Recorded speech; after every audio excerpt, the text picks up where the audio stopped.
Mwanamke mmoja alipata kifaa cha ajabu kinachoweza kumsaidia kupata mapenzi. Mara tu alipokivaa, ghafla alipata mchumba mkamilifu. Kilichomshangaza zaidi ni kwamba mwanaume huyo alikuwa mhuni mkuu wa katuni aliyokuwa akiipenda sana. Baada ya hapo, mfumo ulimvuta mwanamke huyo kuingia kwenye dunia ya kidijitali. Katika dunia hiyo, aliweza kuchagua mchumba wa kimapenzi wa mtandaoni yoyote aliyemtaka. Baada ya msimamizi wa mfumo kuthibitisha utambulisho wake, alimpa pete maalum la kumwambia kwamba kila atakapovaa pete hiyo, ataingia kwenye mchezo na kukutana na mchumba wake, lakini akivua pete anarudi kwenye dunia halisi. Mwanzoni mwanamke alichanganyikiwa na hali hiyo, hivyo kwa haraka akavua pete na kurudi kwenye dunia halisi. Lakini kwa sababu kila kitu ndani ya mchezo kilihisi halisi sana, alishindwa kuamini kilichotokea. Baada ya kazi siku hiyo, aliona bidhaa nyingi za katuni anayoipenda, jambo lililomkumbusha tena mwanaume wa ndotoni. Alipofika nyumbani, akaamua kuingia tena kwenye dunia ya mchezo. Alipoingia tena, alikimbilia kwa furaha ofisini kwa meneja mkuu, na hapo akakutana tena na mwanaume huyo wa katuni. Mwanaume huyo alionekana kuvutiwa naye na akauliza kama wamewahi kukutana kabla. Kadiri mwanaume alivyosogea karibu, moyo wa mwanamke ulianza kudunda kwa nguvu. Kilichomshangaza zaidi ni kwamba ghafla walianza kuigiza matukio ya katuni hiyo. Ndipo akagundua kuwa sasa amekuwa mhusika mkuu wa kike ndani ya hadithi. Tangu siku hiyo, mwanaume alimwandalia chumba kilichojaa maua kila siku. Mwanamke alipenda sana mapenzi hayo ya kimahaba.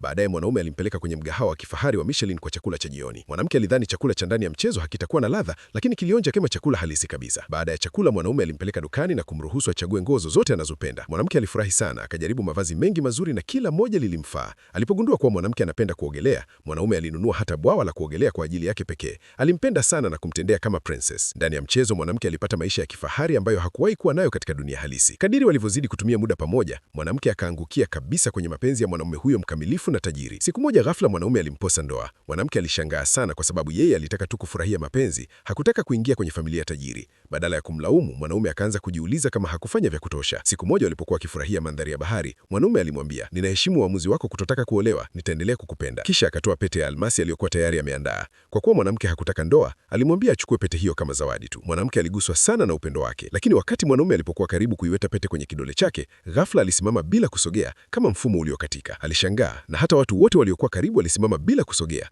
Alidhani ni hitilafu ya mfumo, lakini ghafla taarifa ilionekana juu ya kichwa chake. Ilibainika kwamba mwanamke alikuwa na saa 50 tu za kumchumbia mchumba mkamilifu huyo. Baada ya muda huo kuisha, mwanamke alirudishwa kwenye dunia halisi. Alipoangalia maelekezo ya kifaa chake, alipoona sheria hiyo ya saa 50 tu, alivunjika moyo kabisa. Mara moja akaingia tena kwenye dunia ya kidijitali kumtafuta msimamizi wa mfumo. Msimamizi akamwambia kwamba mfumo umempatia mchumba mwingine mkamilifu zaidi. Mwanamke alishangaa akiamini hakuna mwanaume anayemzidi yule wa kwanza, lakini sekunde iliyopita msimamizi akamsukuma moja kwa moja kwenye dunia mpya ya mchezo. Safari hii utambulisho wake ulikuwa mwanafunzi wa chuo, na ghafla mchumba mpya mkamilifu akatokea nyuma yake.